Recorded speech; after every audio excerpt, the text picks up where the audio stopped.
تمہاری منزل یہ نہیں ہے کہ ڈگری مل جائے اور جاب مل جائے، یہ بہت چھوٹے درجے کی چیز ہے۔ میری، تمہارے وی سی صاحب کی، تم بچیوں کی، بچوں کی ایک ہی منزل ہے کہ یا اللہ تو راضی ہو جاؤ۔ اللہ تجھے مرنے سے پہلے پہلے حاصل کرنا ہے، ڈھونڈنا ہے، پا لینا ہے، راضی کر کے مرنا ہے۔ لیتک تحلو والایام مریرۃ ولیتک ترضی والانام غضاب ولیت الذی بینی وبینک عامر وبینی وبین العالمین السراب ولیت الشراب من ودادک صافیا وشربی من ماء المعین السراب فاذا صح منک الود فالکل حین وکل الذی فوق التراب التراب۔ اللہ کو پاتے ہوئے جو سودا کرنا پڑے کر جاؤ۔ عبداللہ بن حذیفہ کو رومیوں نے پکڑ لیا، صحابی ہیں، ان کو آگ میں ڈالنے لگے تو وہ رو پڑے، تو لوگوں نے رومی بادشاہ سے کہا کہ یہ رو پڑا ہے، ڈر گیا ہے، ان کا لے آؤ، میرے پاس لے آؤ۔ ان کو واپس لائے تو رومن بادشاہ نے پوچھا کیوں روئے ہو، موت سے ڈر گئے ہو؟ کہنے لگے موت تو ہمارے لیے سب سے بڑا تحفہ ہوتا ہے، میں اپنی بے بسی پہ رویا ہوں۔ کہ کیا بے بسی ہے؟ کہ بے بسی یہ ہے کہ ایک جان ہے، آگ میں گرتے ہی جل کے راکھ ہو جائے گی، کاش میرے جسم پر جتنے بال ہیں اتنی میری پاس جانیں ہوتی اور میں ایک ایک جان کو اللہ کے نام پہ قربان کرتا۔ آج مرنے کا مزہ نہیں آ رہا، اس پہ رویا ہوں۔ تو بادشاہ اتنا حیران ہوا، انہوں نے کہا تو میرا ماتھا چوم دے اور میں تمہیں آزاد کرتا ہوں۔ تو اس کا ماتھا چوما، انہوں نے چھوڑ دیا۔ 2000 سال پیچھے چلے جائیں، فرعون دنیا کا واحد انسان ہے جس نے کہا انا ربکم الاعلی، میں سب سے بڑا رب ہوں، اور اپنے آپ کے رب ہونے کا دعویٰ انسانوں میں صرف فرعون کا ہے۔ اس کی باندی مسلمان ہو گئی، موسیٰ علیہ السلام کا کلمہ پڑھ لیا، ایمان چھپتا نہیں، وہ پتہ چل گیا۔ فرعون نے اس کو پکڑوایا، اس کی 2 بچیاں، ایک دودھ پیتی ایک ساتھ چلتی، اور اس نے اپنے دربار میں کڑاہ میں تیل ڈلوایا، نیچے آگ لگوائی، تیل ابلنے لگا۔ جب وہ پوری طاقت سے ابلنے لگا تو اس نے فرعون نے اس عورت سے، اس باندی سے کہا یہ آگ تیرے سامنے ہے، جلتا ہوا تیل، موسیٰ کے رب کو مانے گی تو پہلے تیری بچیوں کو جلاؤں گا پھر تجھے جلاؤں گا، اور اگر مجھے رب مانے گی تو تیرے گھر کو سونے چاندی سے بنا دوں گا، تیرے گھر کو سونے چاندی سے بھر دوں گا۔ اللہ کا پا لینا یہ میری آپ سب کی معراج ہے، اور اللہ کو کھو دینا میرے آپ سب کے لیے ہلاکت اور تباہی ہے۔ سنو اس نے کیا کہا؟ اللہ نے اپنی محبت کو ماں سے تشبیہ دی ہے، باپ سے نہیں دی، اور چھوٹا بچہ زیادہ ممتا کو لیتا ہے۔ وہ کہنے لگی فرعون یہ تو میری 2 ہیں، میری 100 ہوتی تو اللہ کے نام پہ آج میں قربان کر دیتی۔ فَقْضِ مَا أَنْتَ قَاضٍ، کر جو تجھے کرنا ہے۔ تو پاگل ہو گیا، غصے میں کہنے لگا اس کی بڑی بیٹی کو ڈال دو۔ تو انہوں نے اس کو یوں ٹانگوں سے پکڑا اور وہ چیختی چلاتی ہوئی تھی۔ ماں کا ایک بول اس کی جان بچا سکتا تھا، اور پھر گھر جا کے توبہ کر لیتی، وہ کہتی اللہ مجھے معاف کر دے، میں نے کلمہ کفر کہا۔ اس کو ٹانگوں سے پکڑا ہوا ہے، اس کے ہاتھ نیچے جھول رہے ہیں، اور وہ اماں بھی کہہ رہی کہ مجھے بچا لو۔ ماں نے اپنی آنکھوں سے بچی کو تیل میں یوں ڈوبتے دیکھا، اور پھر وہ ابھری جیسے مچھلی تلنے کے لیے، جیسے مچھلی تلی جاتی تو باہر آ جاتی ہے، اوپر آ جاتی، تو وہ ایسے بلبلے اٹھ رہے تھے۔ وہ ایک ہی لمحے میں اس کی تو جان گئی، ایک آنسو کا قطرہ اس نے نہیں نکلنے دیا اپنی آنکھوں سے، اور اپنے دل کو جب مضبوط کیا تو میرے رب کی غیرت، میرے رب کی رحمت محبت حرکت میں آئی۔ اللہ نے ماں کی آنکھوں سے پردہ ہٹا دیا، اور ماں نے اپنی بیٹی کی روح کو نکلتے دیکھا، اور وہ کہہ رہی ہے اصبری یا ام فإن لک من الأجر کذا وکذا۔ ماں جی ڈرنا نہیں، صبر کرو، جنت تیار ہے، جنت تیار ہے۔ وشرو، معصوم بچی کو تو پتہ بھی نہیں تھا کہ کیا ہونے والا ہے، اس کو پکڑ کے یوں ڈالا، اس کی تو آہ بھی نہ نکلی، اور وہ مچھلی کی طرح تلی گئی۔ اب پھر ماں کا کلیجہ پھٹا، اللہ نے پھر آنکھوں سے پردہ ہٹایا، اور انہیں اپنی بچی کی روح کو نکلتے دیکھا، اور وہ کہہ رہی اسبری یا فإن لک من الاجر کذا وکذا۔ ماں جی تھوڑی دیر کا صبر، جنت تیار ہے، جنت تیار ہے، جنت تیار ہے۔ اللہ کو پایا سب کچھ پایا، اللہ کو کھو دیا سب کچھ کھو دیا۔ جب اس کو پکڑ کے لے جانے لگے، اس نے فرعون کو دیکھا، فرعون اس کی آنکھوں میں آنکھیں نہیں ڈال سکا، نظریں نیچے ہو گئی اس کی۔ کہنے لگی میری ایک بات مانو گے، میری ایک خواہش پوری کرو گے؟ فرعون نے پوچھا کیا؟ کہ جب میں بھی جل جاؤں تو میری اور میری بچیوں کی ہڈیوں کو اکٹھے دفن کرنا، باہر پھینک نہ دینا، دفنا دینا۔ فرعون نے کہا تمہاری یہ خواہش پوری کی جائے۔ انہوں نے کہا پیچھے ہٹ جاؤ، میں نے اللہ کو جان دینی ہے، مجھے دھکا دینے کی ضرورت نہیں ہے، میں اپنے اللہ سے ملنے جا رہا ہوں۔ سبحان اللہ، جب اللہ مطلوب ہوتا ہے تو موت محبوب بن جاتی، جب اللہ کی نافرمانی ہوتی ہے تو موت سے نفرت ہو جاتی ہے، مرنا عذاب نظر آتا ہے۔ وہ چھلانگ مار گئی، اللہ اکبر کا نعرہ لگاتی ہوئی، ہڈیاں ادھڑ گئیں، گوشت ادھڑ گیا، ہڈیاں باقی رہ گئیں۔ فرعون نے کہا ایک ہی جگہ ڈال دو، سب کو دفن کر دو۔ دفن 2000 سال کے بعد بچوں بچیوں، 2000 سال کے بعد موسیٰ علیہ السلام کے 2000 سال کے بعد جناب رسول اللہ صلی اللہ علیہ وسلم دنیا میں تشریف لائے۔ 40 سال کی عمر میں نبوت ملی، 50 سال کی عمر میں معراج ہوا، 2000 پلس 50، 2050 سال کے بعد میرے نبی کی سواری بیت المقدس جا رہی ہے، اور بیت المقدس پر جب وہ اوپر پہنچے ہیں تو مصر وہاں سے قریب ہو جاتا ہے۔ جب وہ اترنے لگے تو میرے نبی نے کہا جبریل جنت کی خوشبو آ رہی ہے، جبریل جنت کی خوشبو آ رہی ہے۔ کہاں سے آ رہی؟ ابھی تو جنت اوپر ہے، ابھی تو اوپر جانا ہے، تو یہ زمین سے جنت کی خوشبو کیا آ رہی ہے؟ تو جبریل نے عرض کی یا رسول اللہ، فرعون کی ایک باندی تھی جو اللہ سے سودا کر گئی جان کا اور اپنی بچیوں کا، اس کی بچیوں کی ہڈیوں کو جہاں دفن کیا گیا ہے، یہ خوشبو جس دن انہیں دفن کیا تھا اس دن سے لے کر آج تک یہ خوشبو آ رہی ہے، اور یہ قیامت تک آتی رہے گی۔ اللہ اپنے نام پہ قربان ہونے والوں کی یوں قیمت لگاتا ہے، پہلے اپنی منزل طے کرو، پہلے اپنی منزل طے کرو، پہلے اپنی منزل طے کرو کہ مجھے اپنی زندگی کی سے لینا کیا ہے، مجھے اللہ کو پانا ہے، مجھے اللہ کو پانا ہے۔ میں نے اللہ کی قسم، اگر اللہ راضی ہے تو پھر موت سے بڑھ کر کوئی تحفہ نہیں، اس سے بڑھ کر کوئی خوبصورت پیغام نہیں، اور اگر اللہ ناراض ہے تو موت سے خوفناک کوئی پیغام نہیں۔ عمر بن عبدالعزیز 3 بر اعظم پر حکومت کی، عمر بن عبدالعزیز، بنو امیہ، مروان 9 مہینے حکومت کی، اس کا بیٹا عبد الملک بن مروان 21 برس حکومت کی، اس کا بیٹا ولید 10 سال حکومت کی، اس کا بیٹا سلیمان 2.5 سال حکومت کی۔ اسی تخت پر بیٹھے عمر بن عبدالعزیز۔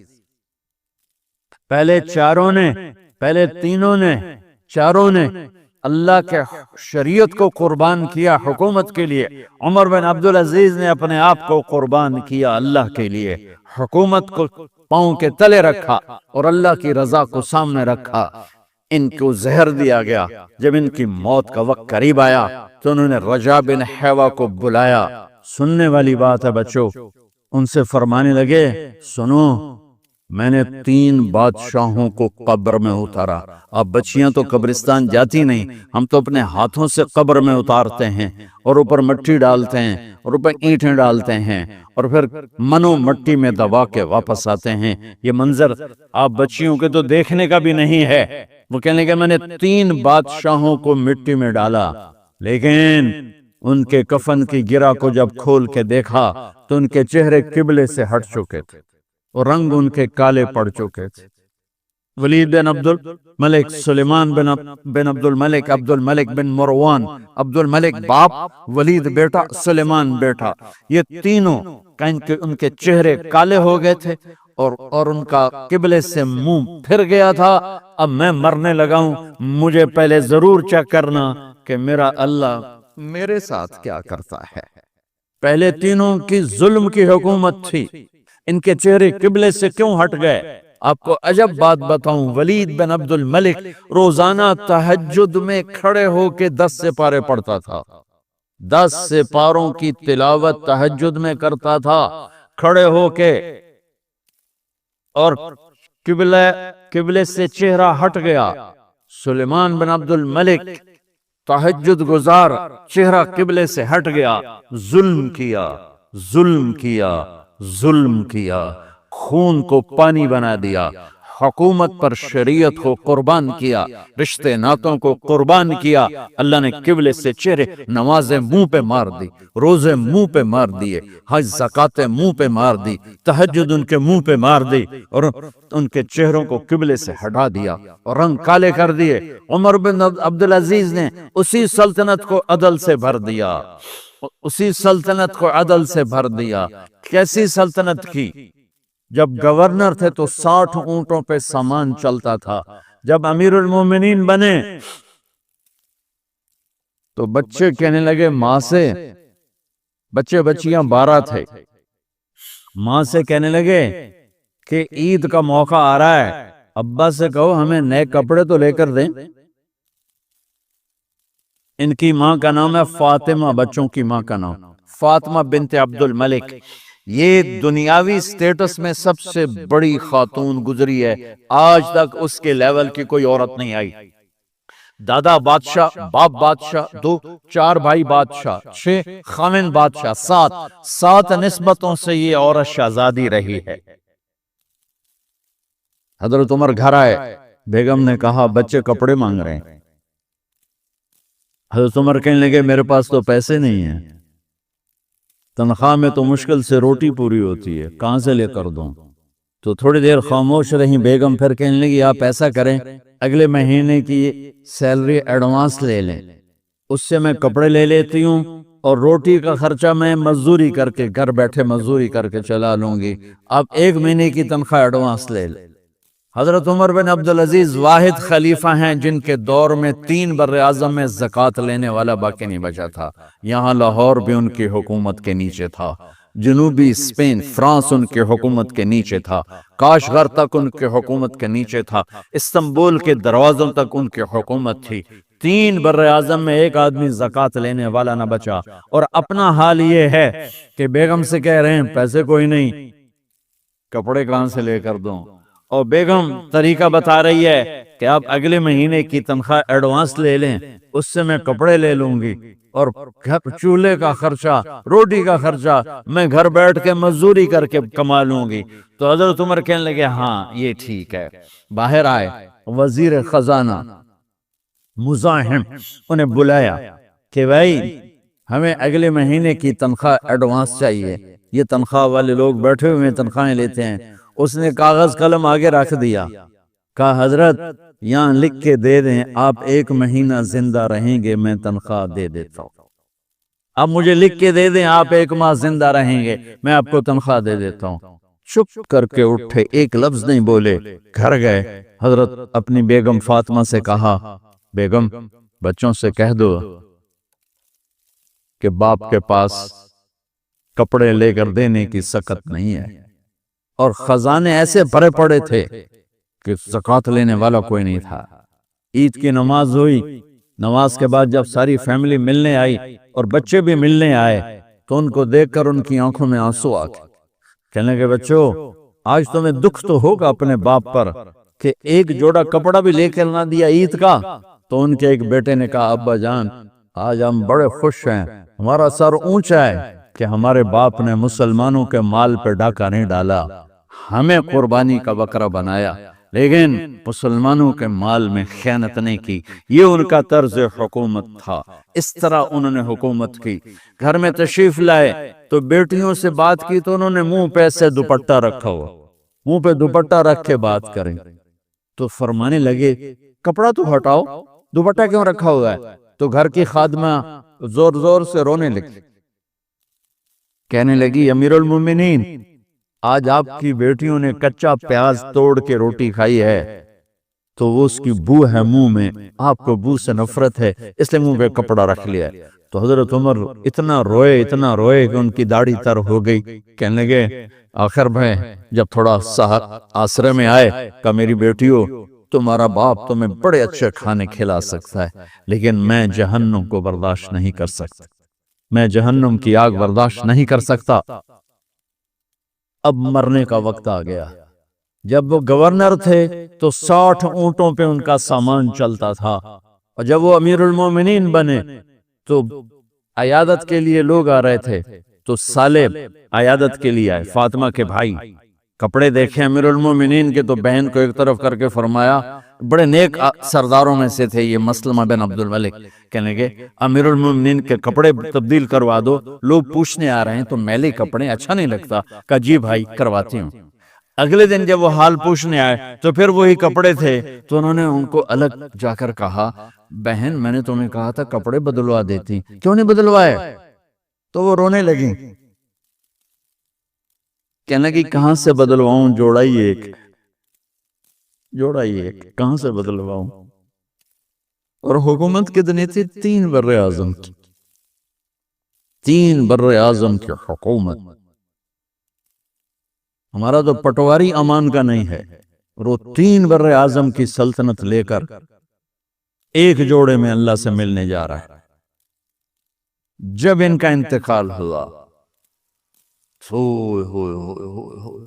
سلیمان بن عبد الملک کی ڈیڈ باڈی جب قبر کے قریب لائے اتارنے کے لیے تو ایسے ایسے ہلنے لگا، اس کا پورا جسم ہلنے لگا، تو اس کے بیٹوں نے کہا کہ ہمارے ابا زندہ ہیں، تو حضرت عمر نے فرمایا بیٹو زندہ نہیں ہیں، عذاب قبر جلدی شروع ہو گیا ہے، عجل اللہ بالعقوبہ، قبر کی پکڑ پہلے شروع ہو گئی ہے، چھپاؤ اپنے باپ کو جلدی۔ جب عمر بن عبدالعزیز کی ڈیڈ باڈی قبر کے قریب کی گئی اور ان کا بھائی اتارو، بھائی وہ باتیں شروع ہو جاتی ہیں، رومال ڈالو، چادر پکڑو، ادھر سے پکڑو، تو ایک دم ایسے ایک پرچہ ہوا میں اڑتا ہوا سب نے دیکھا، وہ آتے آتے آتے آتے آتے آتے یوں آ کے حضرت عمر کے سینے پر گر گیا، سب دیکھ رہے ہیں۔ جب پرچے کو اٹھا کے دیکھا گیا تو اس پہ ایک سطر پہ لکھا تھا بسم اللہ الرحمن الرحیم، اور دوسری سطر پہ لکھا تھا براءۃ من اللہ لعمر بن عبد العزیز من النار، یہ عمر کے لیے جہنم کی آگ سے نجات کا پروانہ ہے۔ 3 بر اعظم کی سلطنت لے کر وہ جنت کا پروانہ لے کر دنیا سے گئے۔ جب ان کو قبر میں اتارا گیا تو انہوں نے رجا بن حیوہ سے فرمایا تھا 3 بادشاہوں کے چہرے دیکھے قبلے سے پھر گئے، رنگ کالے پڑ گئے، مجھے تم نے دیکھنا ہے کہ کیا ہوتا ہے؟ تو رجا فرماتے ہیں جب میں قبر میں اترا اور ان کے کفن کی گرہ کو کھول کے دیکھا تو چہرہ قبلے کی طرف فکس تھا، اور مجھے یوں لگا جیسے 14ویں رات کا چاند قبر میں اتر آیا ہو۔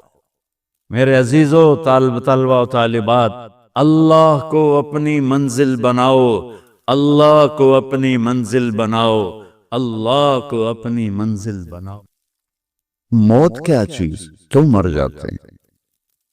پیدا ہونے کی درخواستیں دی تھی، پیدا کر لیا، کیوں پیدا کیا پتہ کوئی نہیں۔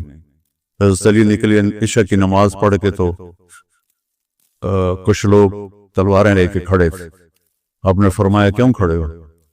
کہا جی وہ خطرہ ہے خارجیوں سے آپ کو شہید نہ کر دیں۔ فرمانے لگے تم اللہ سے پہرا دے سکتے ہو میرا؟ کہنے لگے اللہ سے تو پہرا نہیں دے سکتے، ہم تو ان خارجیوں سے پہرا دے رہے ہیں۔ کفر جاؤ سو جاؤ، موت کے فیصلے اوپر ہوتے ہیں، جب وہاں فیصلہ ہوگا تو نیچے کوئی روک نہیں سکے گا، جاؤ چلے جاؤ سو جاؤ۔ تم مرتے کیوں ہیں؟ پھر کوئی جلا دیتا ہے، کوئی بہا دیتا ہے، کوئی مٹی میں ملا دیتا ہے، کوئی پرندوں کے سپرد کر دیتا ہے۔ پارسی موت کیا چیز ہے؟ میڈیکل سائنس میں اس کے 200 جواب ہیں، 200، اور ایک بھی صحیح نہیں، سارے غلط۔ پھر موت کے بعد کچھ ہے یا مر گئے اور مٹی ہو گئے؟ یہ چند سوال میں نے آپ کے سامنے رکھے ہیں۔ اور پوری دنیا کے انسانوں کو چیلنج ہے کہ اپنے علم سے جواب دو، کسی کے پاس اس کا جواب کوئی۔ موت کیا چیز ہے؟ کیوں مر جاتے ہیں؟ پیدا ہونے کی درخواست نے دی تھی، پیدا کر دیا، کیوں پیدا کیا پتہ کوئی نہیں، اب مرنا نہیں چاہتے، لیکن دائیں بائیں موت کے حملے ہو رہے ہیں، ایک دن مجھ پر بھی ہو جائے گا، آپ پر بھی ہو جائے گا، اور ہم ایک ماضی کی بھولی بسری داستان بن جائیں گے۔ تم مرتے کیوں ہیں؟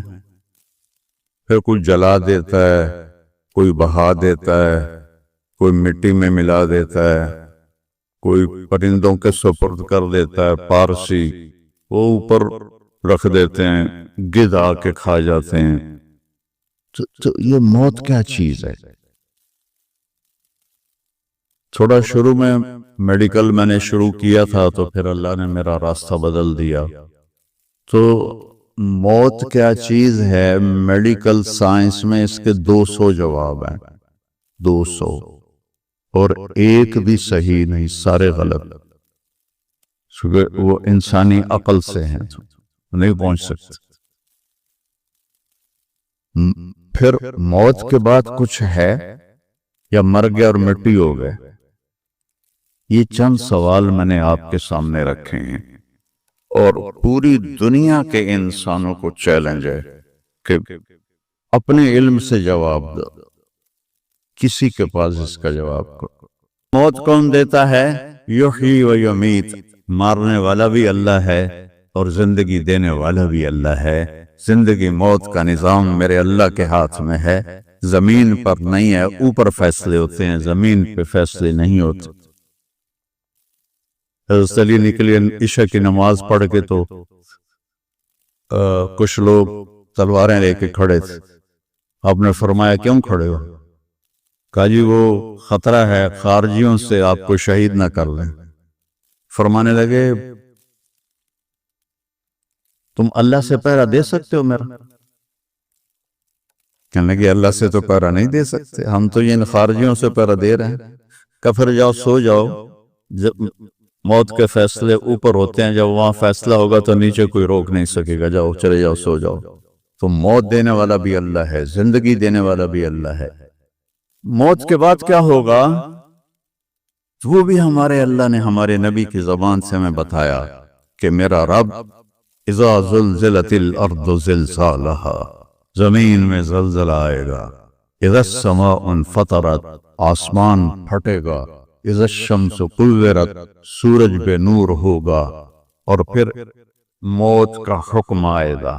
اور اللہ ایک تو آج فرد کی موت ہے، ایک مرد کی موت ہے، ایک عورت کی موت ہے، ایک دن آئے گا جب اذا الشمس کورت، یہ بھی میرے نبی نے بتایا کہ ایک زلزلے کے ساتھ کائنات کو پھاڑ دیا جائے گا، اور پھر پہلے آسمان کے فرشتے مار دے گا، دوسرا، تیسرا، چوتھا، پانچواں، چھٹا، ساتوں آسمان کے فرشتے مار کے اللہ پوچھے گا کون باقی ہے؟ ملک الموت اسرائیل سے، وہ کہے گا یا اللہ عرش کے فرشتے اور ہم 4 باقی ہیں۔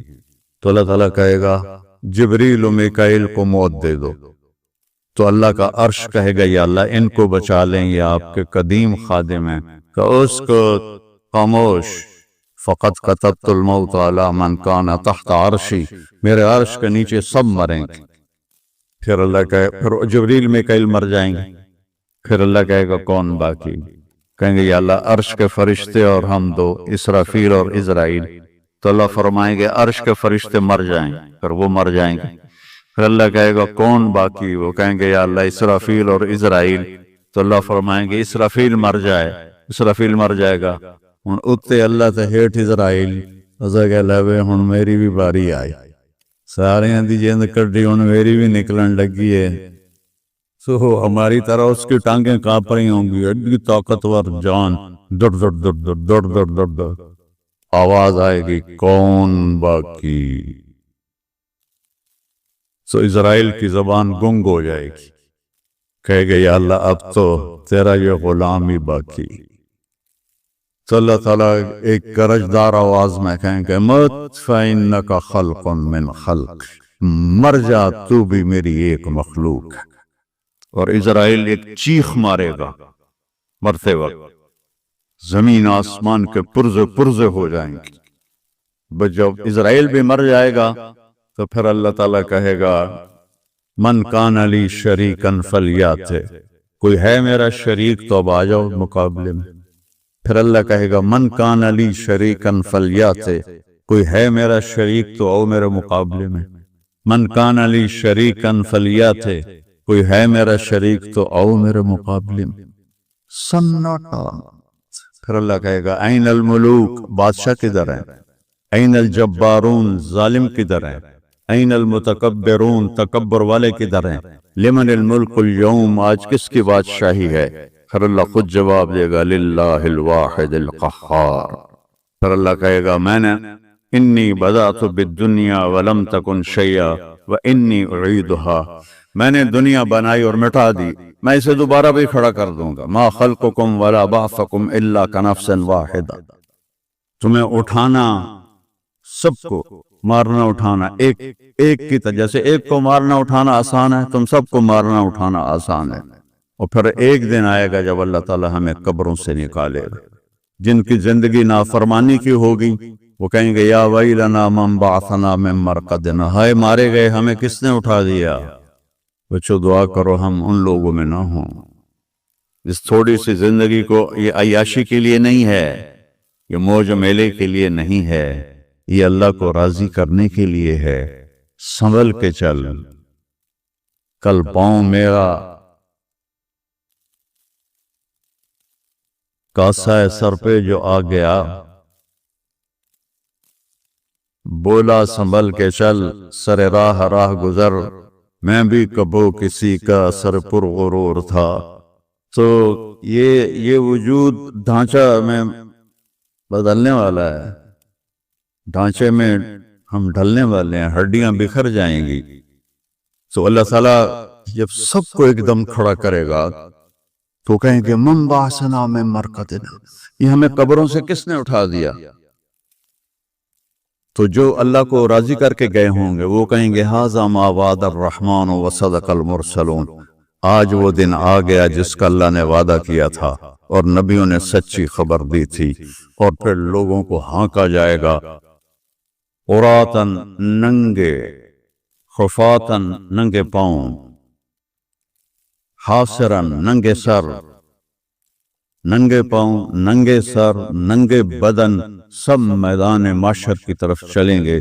آپ نے فرمایا جب لوگ نکلیں گے اللہ سب سے پہلے ابراہیم علیہ السلام کو کپڑے پہنائے گا، اس کے بعد پھر مجھے کپڑے پہنائے گا، اور اس کے بعد پھر اللہ بلال کو کپڑے پہنائے گا، اور اس کے بعد سارے مؤذنین کو کپڑے پہنائے جائیں گے۔ باقی یہ ڈگریاں یہیں رہ جائیں گی۔ وہاں اذان دینے والے کی قدر دیکھو کہ نبیوں کے بعد ان کو کپڑے پہنائے جا رہے ہیں۔ معمولی سا تاجر بھی بیچارے کو ڈانٹ دیتا تو حالی تک اذان نہیں دیتی، تو کتنے دفعہ ہو گیا سے تو حالی تک اذان نہیں دیتی۔ پھر جب اس طرح پیپر چھوڑے جائیں گے نا، یہاں تو آپ کو پیپر پکڑائے جاتے ہیں، وہاں پیپر چھوڑا جائے گا، اور کسی کے الٹے ہاتھ میں آئے گا خود بخود، کسی کے سیدھے ہاتھ میں آئے گا۔ جس کے الٹے ہاتھ میں آئے گا کہے گا ہائے مارا گیا، یا لیتنی لم اوت کتابیہ، یہ پیپر میرے ہاتھ میں کیوں آ گیا، ولم ادر ما حسابیہ، مجھے تو پتہ نہیں تھا حساب ہوگا، یا لیتنی لم اوت کتابیہ ولم ادر ما حسابیہ، یا لیتہا کانت القاضیہ ما اغنی عنی مالیہ ہلک عنی سلطانیہ۔ وہ کہے گا ہائے میں مر گیا، میں نے واپس کر لو، میں دوبارہ لاہور بڑے چنگے کام کرنا ہے، بڑا نیک بن کے چلنا ہے۔ لگے گا خذوہ فغلوہ، اس کو پکڑو اور جکڑ دو۔ او میرے بچوں، جہنم کی آگ سے سوئی کے ناکے جس میں دھاگا ڈالتے ہیں اتنا سوراخ کر دیا جائے، اور اس سے جو آگ کا شرارہ نکلے گا وہ پوری کائنات کو جلا کے راکھ کر لے گا، اور وہ انسان وہاں گریں گے۔ اس نے نافرمانوں کو جانا پڑے گا، جو یہاں شرابیں پیتے رہے ان کو آگے جہنم کی گندگی پلائی جائے گی، وہ حوض کوثر نہیں پی سکتے۔ جو یہاں فحاشی کا شکار ہوئے انہیں وہاں جہنم کی گندگی پلائی جائے گی، وہ جنت کے پانی نہیں پی سکتے۔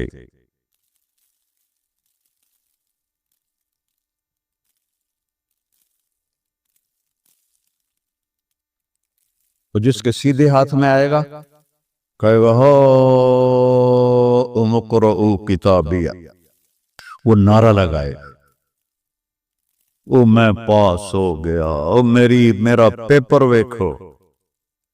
ہم جو سینٹرل ماڈل اسکول بہت ٹاپ کا اسکول تھا 60s میں، 3 اسکول بڑے تھے، ایک ایچسن، ایک سینٹ اینتھنی اور ایک سینٹرل ماڈل۔ میں نے سینٹرل ماڈل میں پڑھا، تو ہاسٹل میں سارے تقریباً ہم زمینداروں کے لڑکے تھے، تو جو کچھ تھوڑے تھے جابین والدین کے لڑکے وہ تو پڑھتے تھے شوق سے، اور جو ہم تھے ہمیں وہ زمین کا خمار ہوتا تھا، ہم پڑھتے نہیں تھے اور نقل مار کے پاس ہو جاتے تھے۔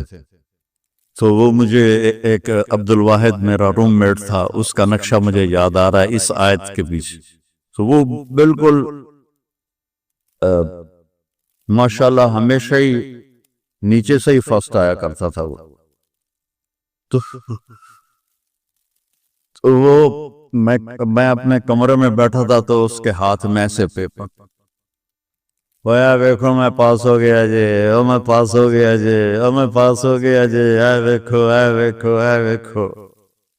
تو مجھے اب وہ عبد الواحد یاد آتا ہے کہ اللہ کی قسم یہی منظر ہوگا جب سیدھے ہاتھ میں آئے گا نا پیپر، تو جب مرد عورت کہیں گے او ویکھو میں پاس ہو گیا، او ویکھو میں پاس ہو گیا، او ویکھو میں پاس ہو گیا، تو وہ کہیں گے تو پاس کیسے ہوا؟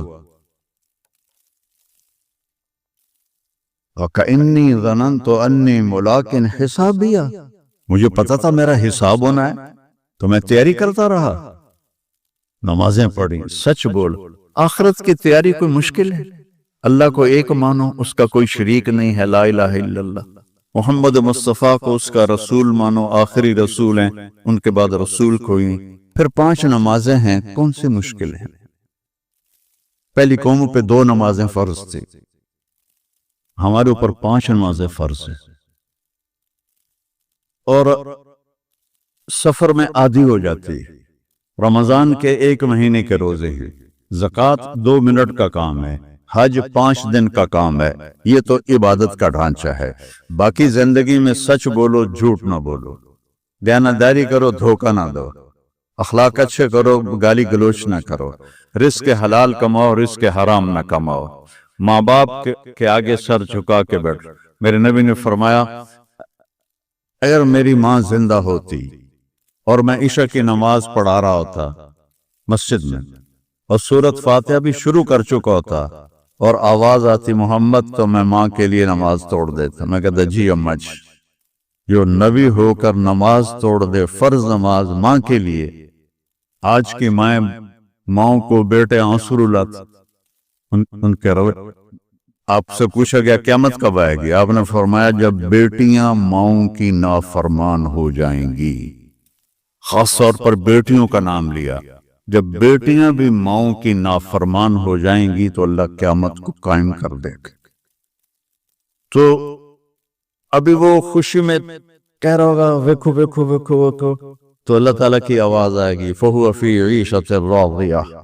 اب وہ زندگی لے، یہ واحد سفر ہے اللہ کی تلاش کا، جس کی کشش ختم نہیں ہوتی، کیونکہ جتنا اللہ کی طرف بڑھتا ہے اتنا اپنے آپ کو ادھورا محسوس کرتا ہے۔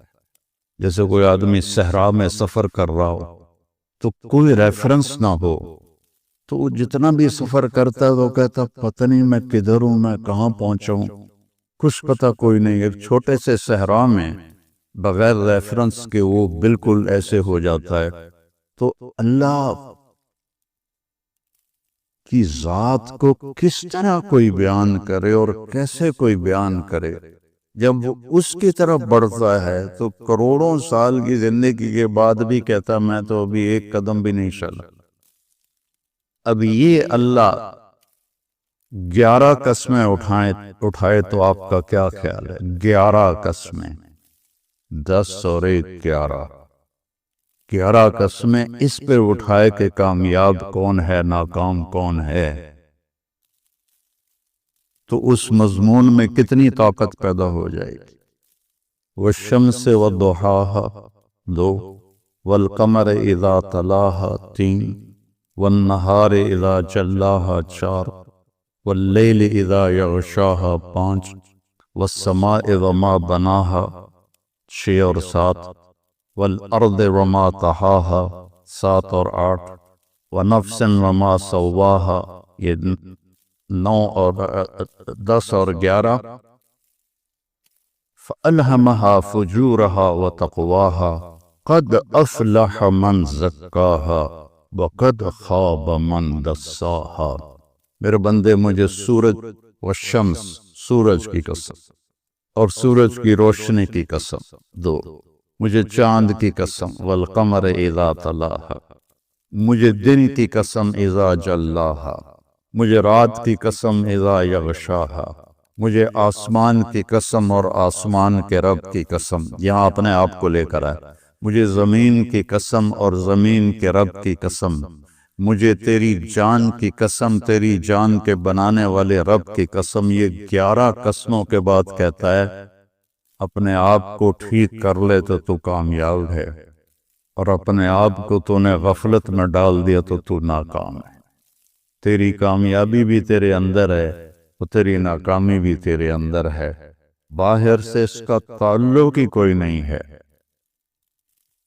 ہماری وہاں کی سرائکی کا شعر ہے، دل دریا سمندروں ڈوبے کون دلاندیاں جانے ہو، وچے بیڑے وچے جھیڑے وچے ونج مہانے ہو، کہ ساری کامیابیاں ناکامیاں تمہارے اندر ہیں، باہر کچھ بھی نہیں ہے۔ 11 قسمیں اللہ اٹھائے۔ اس کا سکیچ مجھے یوں نظر آتا ہے کہ اللہ کہتا میرا بندہ والشمس وضحاها، مجھے سورج اور اس کی روشنی کی قسم، کامیابی تیرے اندر ہے ناکامی تیرے اندر ہے، مانتے ہو؟ کہتا دل نہیں مانتا۔ ادھر تو بڑی بڑی گاڑیوں والے ہیں اور آئے تھے وہ فیکٹریوں میں کام کرنے، اور وہ بڑے بڑے نواب بنے بیٹھے ہیں، دل نہیں مانتا۔ پھر اللہ کہتا ہے والقمر اذا تلاها، مجھے چاند کی قسم جب وہ پیچھے آتا ہے۔ کامیابی تیرے اندر ہے ناکامی تیرے اندر ہے، سمجھ میں آئی ہے بات؟ کہتا نہیں آئی۔ تو پھر اللہ قسم اٹھاتا ہے واللیل اذا یغشاها، مجھے رات کی قسم جو چھا جاتی ہے، کامیابی تیرے اندر ہے ناکامی تیرے اندر ہے، اب مانتے ہو کہ نہیں مانتے؟ پھر اللہ کہتا ہے والنہار اذا جلاها، مجھے دن کی قسم اور اس کی روشنی کی قسم، کامیابی تیرے اندر ہے ناکامی تیرے اندر ہے، مانتے ہو؟ کہتا دل نہیں مانتا۔ پھر اللہ کہتا ہے والسماء وما بناها، اب اپنے آپ کو لے کر آیا، مجھے آسمان اور آسمان کے رب کی قسم، مانتے ہو؟ کہتا دل نہیں مانتا۔ پھر اللہ کہتا والارض وما طحاها، مجھے زمین کی قسم اور زمین کے بچھانے والے رب کی قسم، ان زمین آسمان نے دیکھا ہے ناکام لوگوں کو کامیاب لوگوں کو، مانتے ہو؟ پتہ نہیں مانتے۔ تو پھر ایک جذباتی قسم ہے، ہمارے محاورے میں بھی ہے تیری جان کی قسم یار، یار تیری جان کی قسم۔ تو آخر میں اللہ کہتا ہے یار میرے بندے وَنَفْسٍ وَمَا سَوَّاهَا، مجھے تیری جان کی قسم اور تیری جان کے بنانے والے رب کی قسم، اب تو میری سن لے میری مان لے، قد افلح من زکاها وقد خاب من دساها، اسے پاک کر لے تو تو کامیاب ہے، اسے ناپاک کر لیا تو تو ناکام ہے۔ سب سے بڑی ناپاکی وہ کفر کی ناپاکی ہے، ان الشرک لظلم عظیم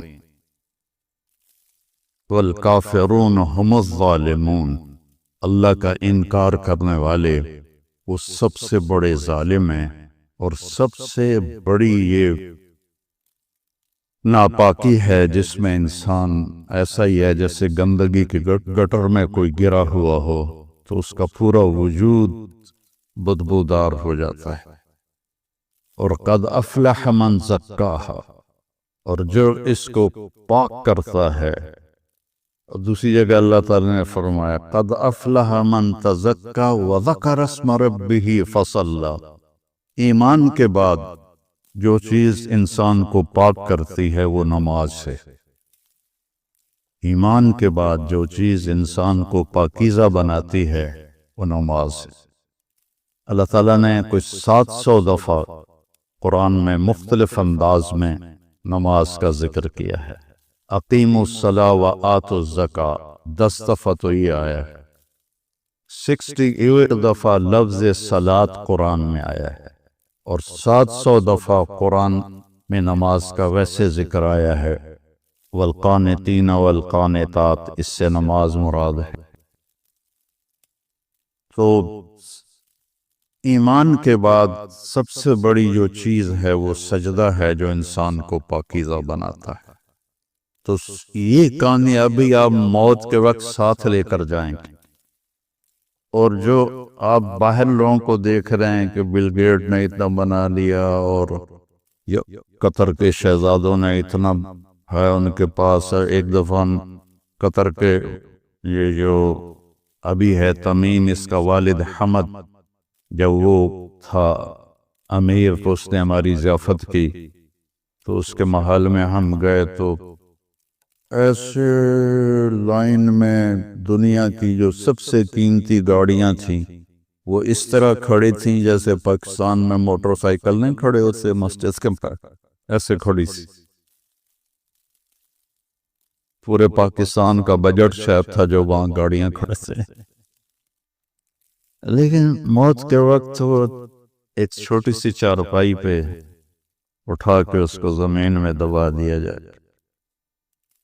ایک دفعہ ہماری جماعت گئی ایک گاؤں میں، تو مسجد تھی چھوٹی، تو اس کے ایک کونے میں وہ جنازے والی چارپائی پڑی تھی۔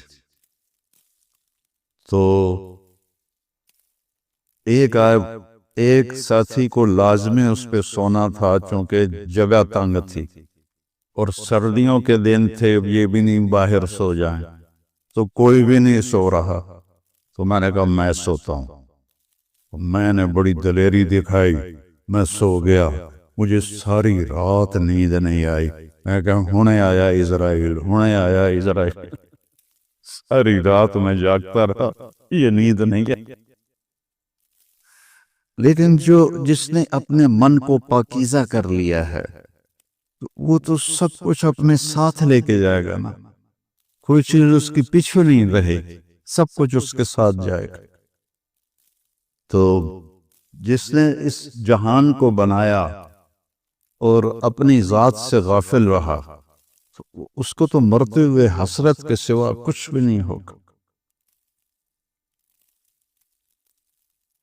تو میرے اللہ نے مردوں اور عورتوں کے لیے ایک ہی پیمانہ بنایا ہے کامیابی کا، مالدار کے لیے، غریب کے لیے، امیر کے لیے، کہ اس سر سے لے کر پاؤں تک اپنے وجود کو اللہ کی مرضی میں ڈھال دے۔ وہ چند چیزیں ہیں، 5 نمازیں ہیں، اس میں غفلت نہ ہو۔ کبھی قضا ہو جائے تو سونے سے پہلے پڑھ لے۔ سال کے بعد روزے آتے ہیں جو ہماری پورے باڈی کی اوور آلنگ کر دیتے ہیں، اور اس کے بعد پھر نوافل ہیں، وہ اللہ نے آپ سے مانگے نہیں۔ ٹوٹل جو اللہ نے ہم سے حساب لینا ہے وہ 17 رکعات ہیں، جو فرض کی 17 رکعات ہیں، 2 فجر کے، 4 ظہر کے، 4 عصر کے، 3 مغرب کے اور 4 عشاء کے۔ ان 17 رکعات کا حساب ہے۔ باقی ہے اضافہ، کہ جب کسی کی نماز قیامت کے دن تھوڑی ہو جائے گی تو اللہ فرمائے گا دیکھو نفل ہیں، تو وہ نفل ہوں گے تو اس سے وہ کمی اس کی وہ پوری کر دی جائے گی۔